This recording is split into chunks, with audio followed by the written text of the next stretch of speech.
Le collectif des associations citoyennes vient de sortir une petite brochure qui s'intitule Un bref historique de la protection sociale en France, donc qui va de la retraite, la sécurité sociale, les allocations familiales, en fait tout ce qui est la protection sociale dans notre pays, et qui part du début de la révolution industrielle, du début du 19e siècle, de façon à bien faire comprendre le processus qui a abouti à travers des luttes extrêmement difficiles, violentes, qui souvent se sont traduites par des morts chez les ouvriers, dans la classe ouvrière, dans la population, pour obtenir un certain nombre de garanties face à tous les aléas de la vie et faire en sorte que face à ces aléas, la famille, les enfants, les femmes, les salariés puissent continuer à avoir une vie digne. Et l'objectif de cette petite brochure, c'est de démontrer que la protection sociale est le résultat d'un processus social et politique et de lutte sociale et politique sur une longue période. Donc que ce que sera la protection sociale de demain sera la poursuite de ces luttes et sera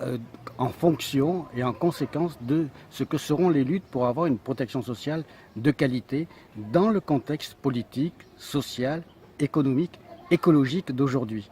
C'est ça l'objectif fondamental, de façon à sortir de l'espèce de déprime que l'on entend souvent. Ah oui, mais nous, on n'aura pas de retraite. Si les jeunes générations auront du retraite, à condition qu'elles se battent pour avoir une retraite, comme se sont battues les générations antérieures pour avoir une retraite et une protection sociale. Et c'est vrai pour l'ensemble de la protection sociale. Et vous faites ça parce que vous avez le sentiment qu'aujourd'hui, ces droits sont menacés ?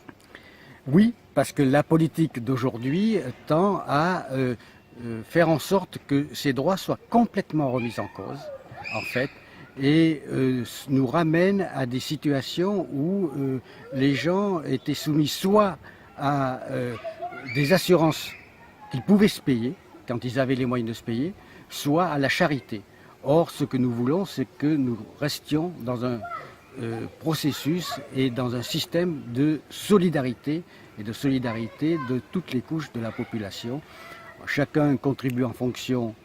de ses moyens et on lui donne en fonction de ses besoins les moyens de vivre dignement.